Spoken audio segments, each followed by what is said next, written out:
Bible in fringes today. Yep, 10-4. Send me back up to Babylon and Egypt. There's 144,000 men armed with Bibles. 6 Alpha 656 needs emergency backup to Babylon and Egypt. That's your God-given name. We still have people walking today calling themselves demons. We can't find them names at the Bible. But we was forced to be slaves. But the reason why you don't know, we got to know who they are. And I ain't and they don't know that we are on that place. Okay? So we're going to read to you in the Bible. Alright? That we are the Israelites. Alright? And that we are on that place. That was put upon us by God. Of slavery, of us coming here in slave ships, of us losing our identity, of us being sold to other nations is written in the Bible. The grave, we were brought here as slaves. Them boys out there to get you, be safe. Gotta meditate continually.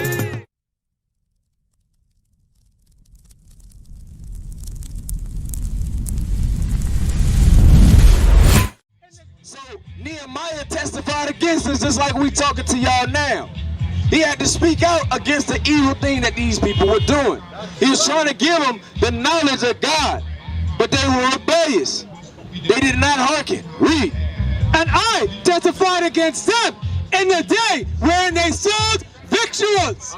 There dwelt men of Tyre also therein, which bought fish and all manner of ware, and sold on the Sabbath unto the children of Judah and in Jerusalem.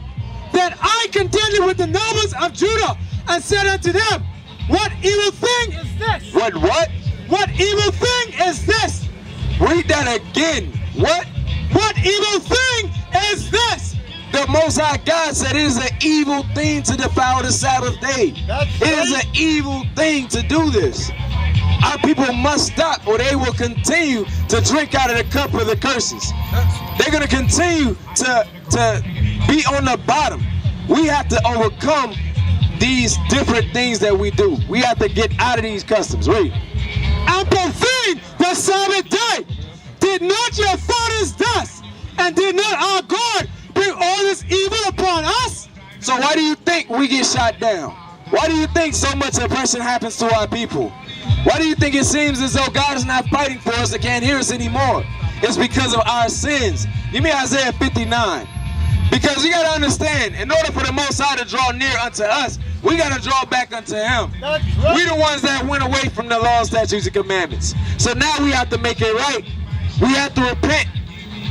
And we have to come back to the commandments. Read.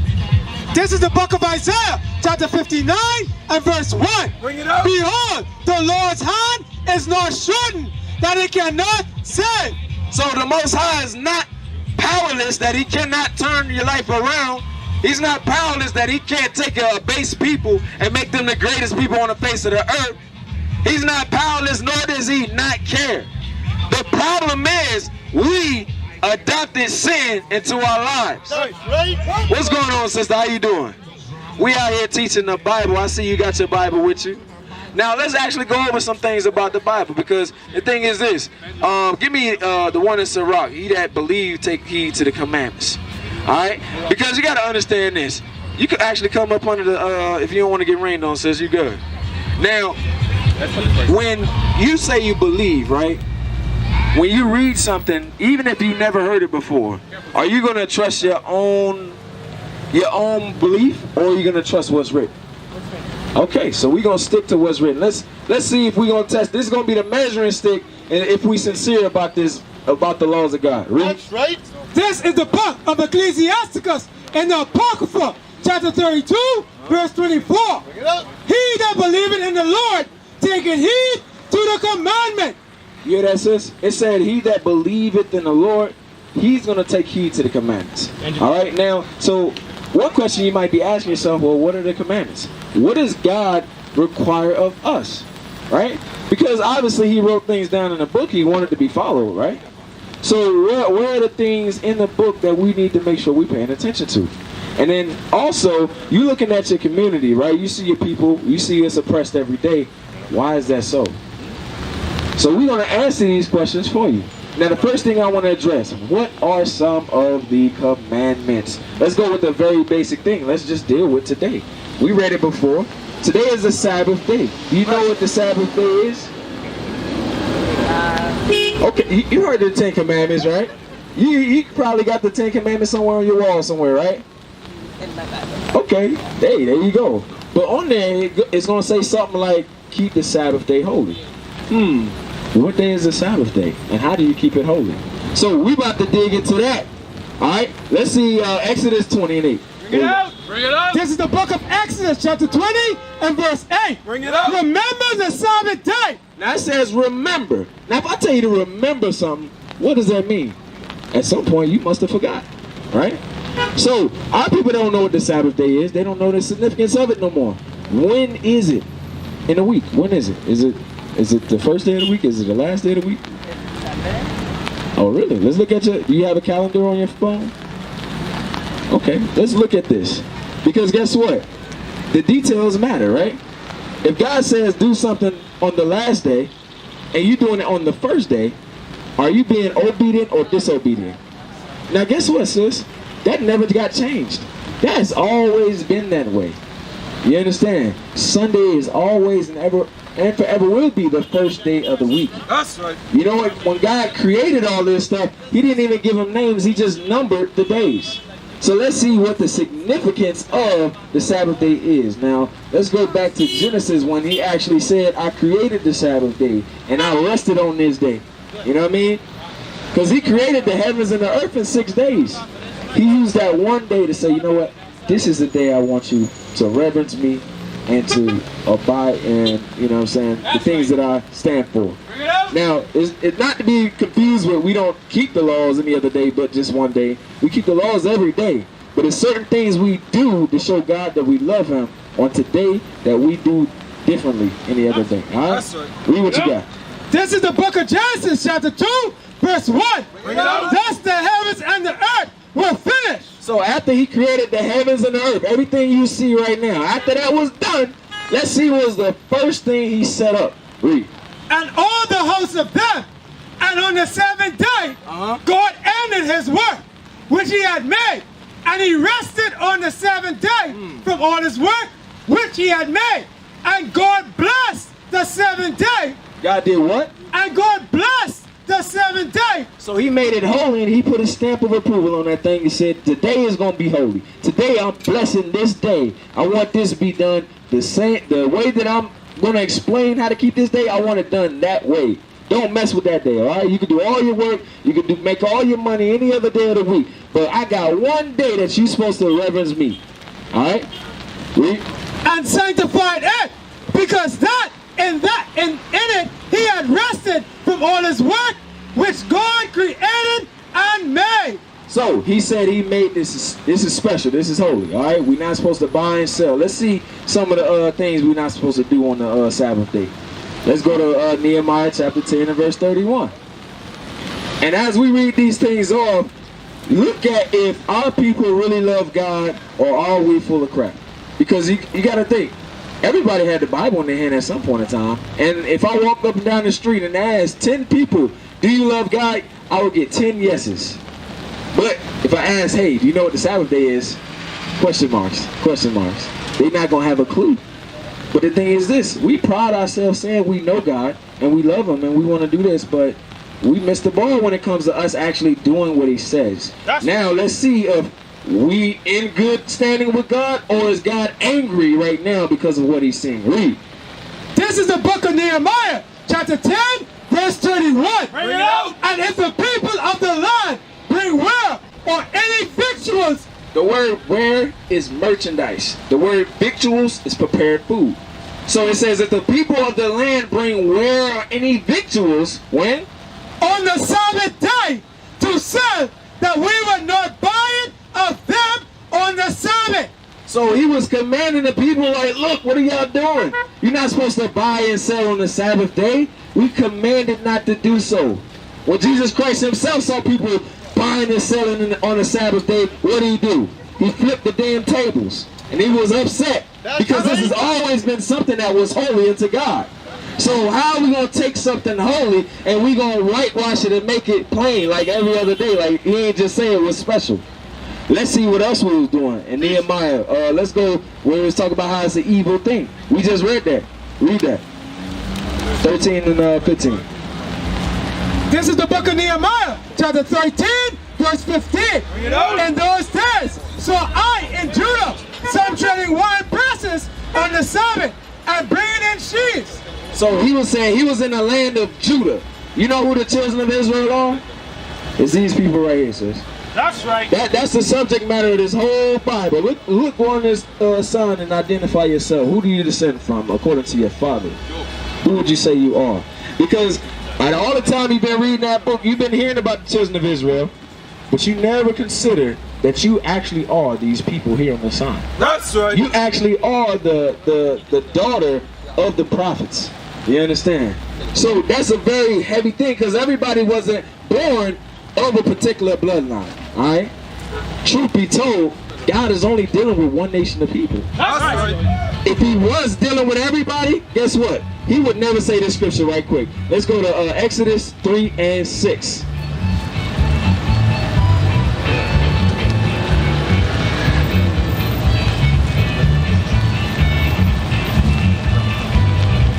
This is the book of Exodus, chapter 3 and verse 6. Bring it up. Let me see if you heard this scripture before.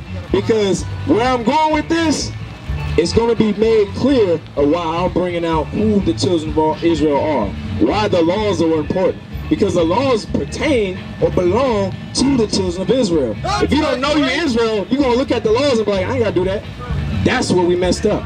But let's see if God identifies himself to being God of everybody on the earth, or he dealing with one family. Let's see what he says out his mouth. Read. This is the book of Exodus, chapter 3 and verse 6. Moreover, he said, I am the God of thy father, the God of Abraham, the God of Isaac, and the God of Jacob. And so who's Jacob? So God just said, I'm the God of Abraham, Isaac, and Jacob. You heard that before, right? Why would he say that? Why wouldn't he just say, I'm the God of everybody? Why did he make a specific distinction on the bloodline of people? Because Abraham had many children. Isaac also had multiple children. But it goes all the way down to Jacob. You understand? Jacob changed his name to Israel. That's right. And he also had 12 sons.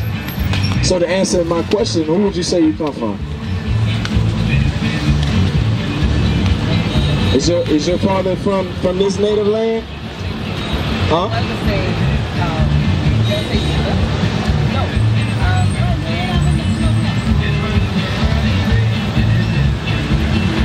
You say your father's American black? Or was he from here?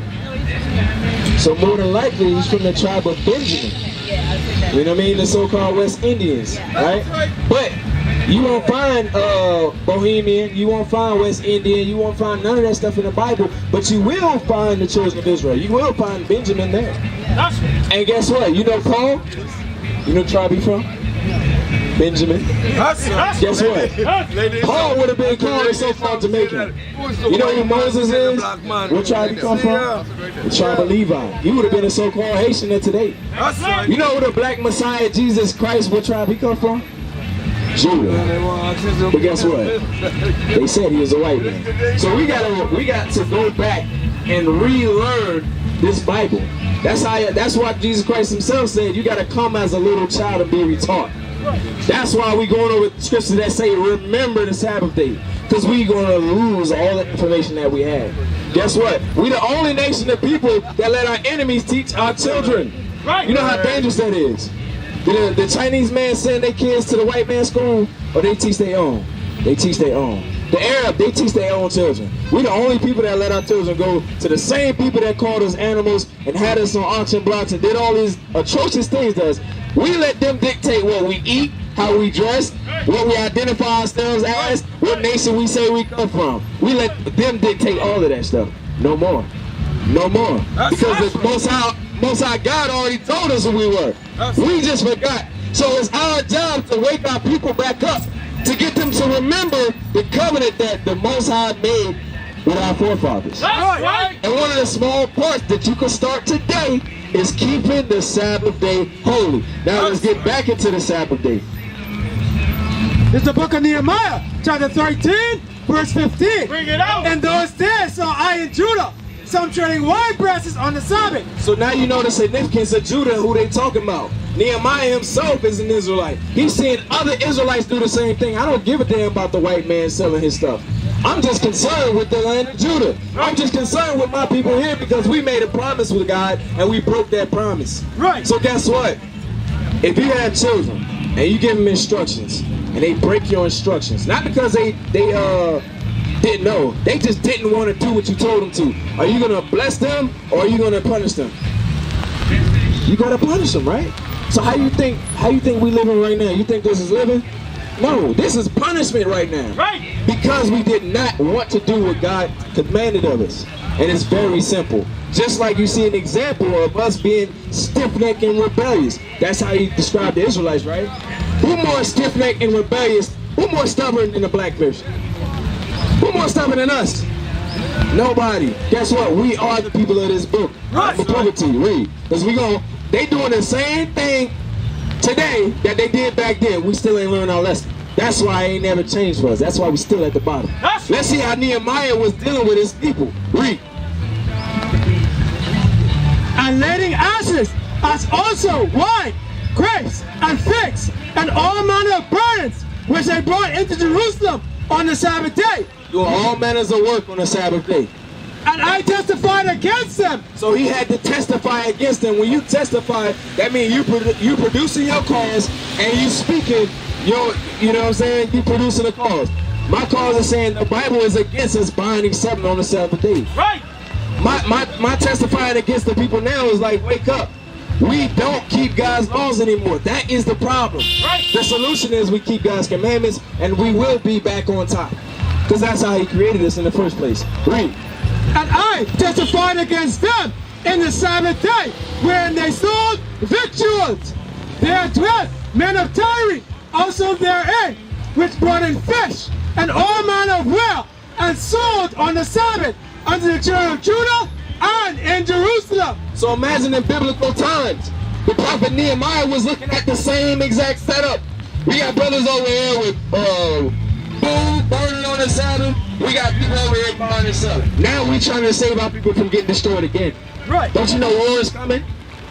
War is coming to the land. It's going to be a day that this whole earth is going to melt like or burn like an oven. That's You understand? right. We trying to save his people from the coming judgment, from their wickedness, but they don't want to see it because they ain't even got 2 minutes to hear something that they never heard before. That's right. You know what I mean?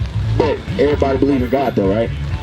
That's why I gave you the scripture that said, he that believe, take heed to the commandments. Right. All right? Now you got your Bible with you. I suggest you follow along.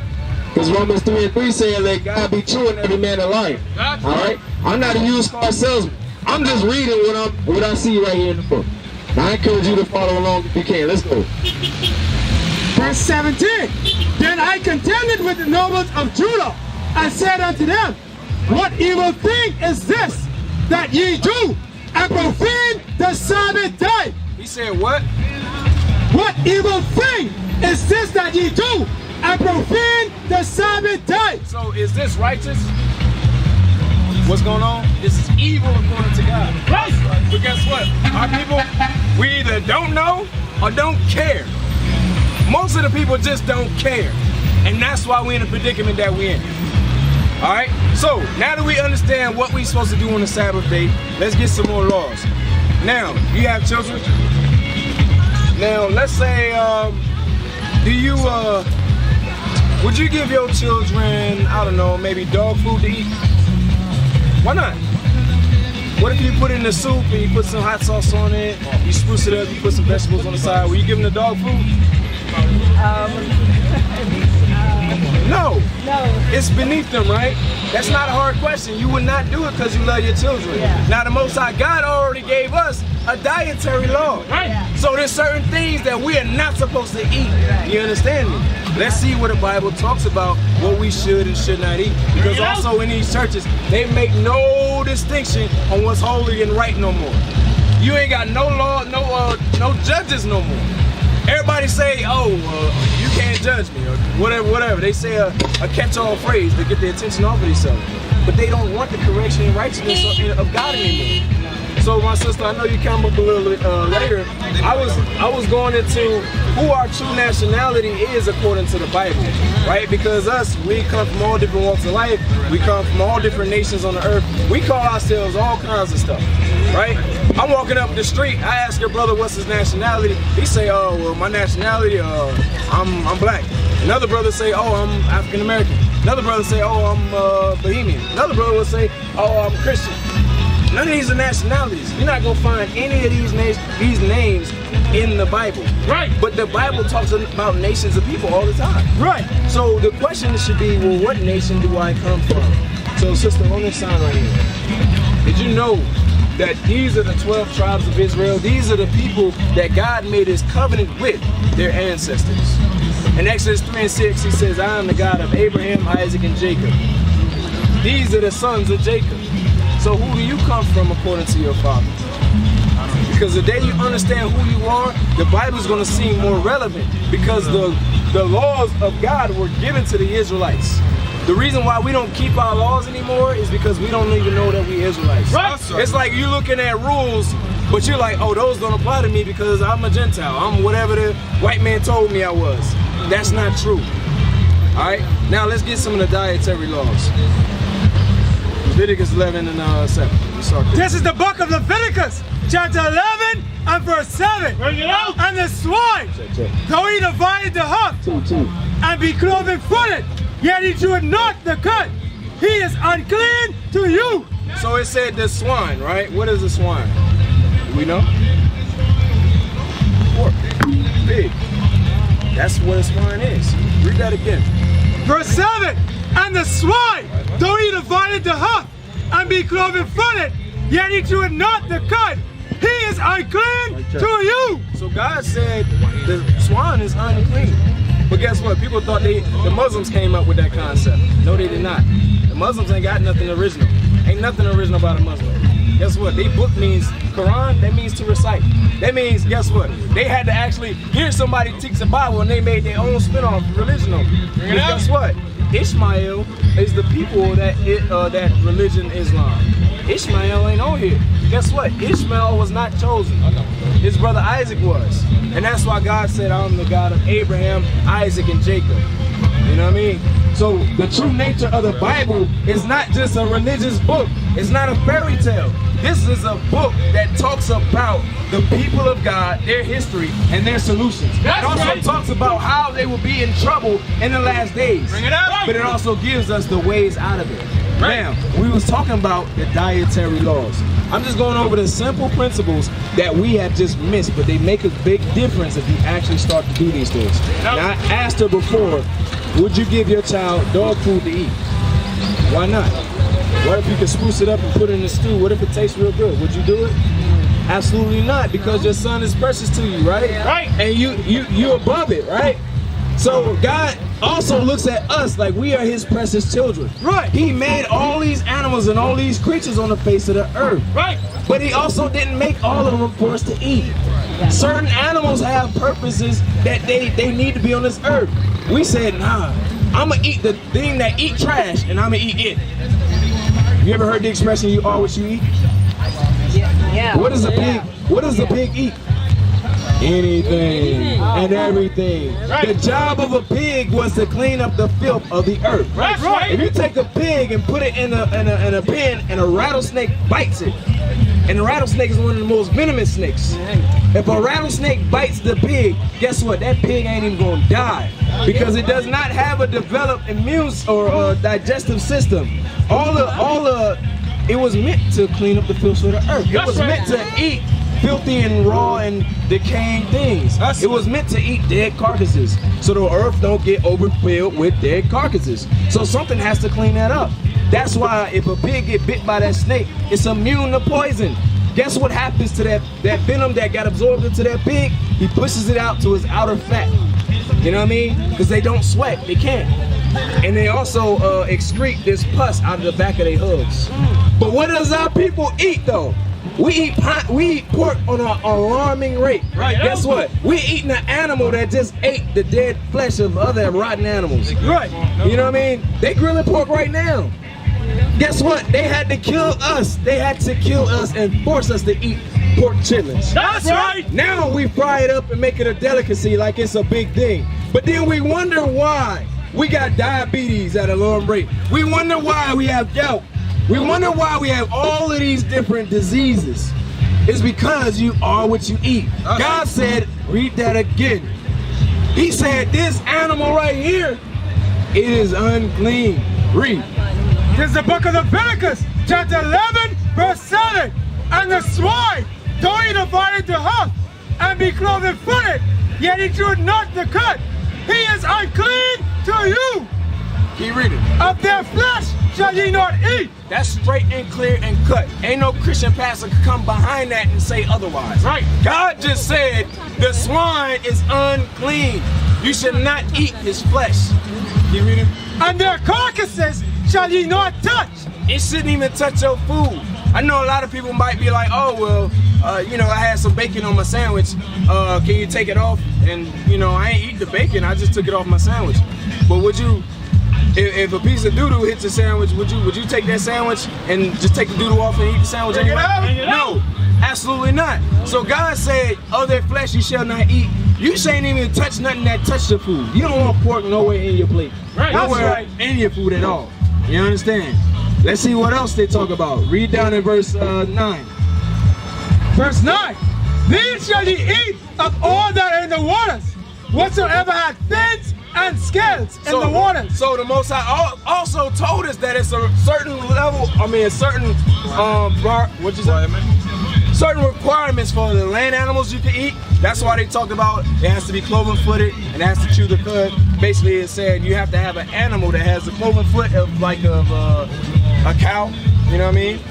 Or like goat, or you know, chicken, ox, things of that nature, because these are clean animals. What they do is they eat like, you know, herbs and stuff like that, and they also have a way of digesting their food, right? They actually have like 7 stomachs or something like that. But now we're gonna talk about the requirements of the food that you can eat from the sea. Because just like you have land creatures that clean up the filth, you also have ocean creatures that clean up the water. Now, the world's water has been getting dirtier and dirtier and dirtier and dirtier. And people are like, why is the water so nasty? Well, guess what? We're killing God's filtration system. You know what God's filtration system is? Let's read about it. Read. These shall ye eat of all that are in the waters, whatsoever had fins and scales in the waters, in the seas, and in the rivers, there shall ye eat. So he told us you can have all the fish, all the fish with skins or scales and fins. If it has fins and scales, you can eat it. Now let's see who is actually going to clean up the filth of the earth or the water. Read. Verse 10. And all that have not fins and scales in the seas and in the rivers, of all that move in the waters, and of any living thing which is in the waters, they shall be an abomination unto you. They should be a what? They shall be an abomination unto you. Wow, I thought homosexuals was just the only abomination. It said, guess what? If you eating something without fins and scales, that's an abomination. Now, let's make it real. What do our people love to eat? Conch. Does it have fins and scales? What is the conch? What is it made of? Snails. What do they do? What do they do? They clean the bottom of the sea. That's right. Crawfish do the same thing. They clean the bottom of the sea. Right. Guess what? Shrimp do the same thing. They the cockroaches of the sea. Right. You know, these are the things that we love. Catfish, right? What does it do? Where does catfish live? They at the bottom of the ocean. They out there eating all the doo-doo. Because guess what? You got an ocean in there with all of these millions of animals, all of them peeing doo-doo in the water. Why ain't they filled up yet? Something was supposed to be eating that. Right. So that's why the water get nastier, because we taking the shrimp, we taking the crab, we taking all these things that was supposed to filter this water, and we eating it ourselves. Make it plain. And in return, we have cars in the ocean. Right. Cars. A lot of cars. And so now we eat these things, and now our health starts to fail. Now we have all these foodborne illnesses and things of that nature. This is not gonna kill you just immediately. I ain't saying you eat a crab leg, you bite it till you're gonna die. No, that's not how it works. But over time, it's going to kill you. It's going to create sicknesses in your body. Right. You know what I mean? Because of what they eat. They was made to be filtration systems. Which chapter You got is in the something? Bible? That's Leviticus. That's the book of the laws. The problem is you don't hear this because guess what they say? We don't want to keep the laws. We can't keep the laws because if the pastors preach the laws, guess what? They will be out of money. Now they will see the true men of God. We are not black men, we are Israelites. That's right.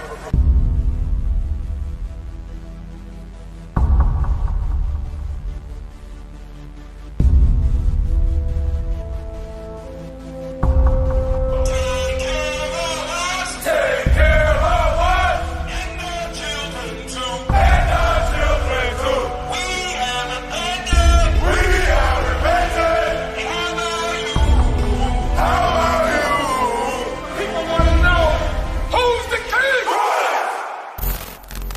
Oh, nation of Israel, it's time to return to the Father. Oh, nation of Israel, it's time to return to the Father. Now why they trying to make it so hard to serve God? And why when I say that I'm a Jew, it sound odd? For years I've been walking around saying that I'm a black man. I ain't saying that no more, it sounds wrong, man. This is Bishop Nathaniel of Israel United in Christ. Please subscribe to our YouTube channels. Stay up to date with our latest events, music, and classroom lessons.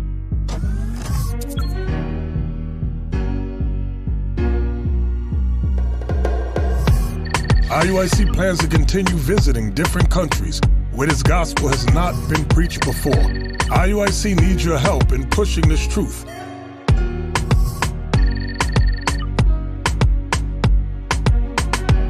So join us. Subscribe to our Instagram, Facebook, Twitter, and podcast, and stay up to date with us.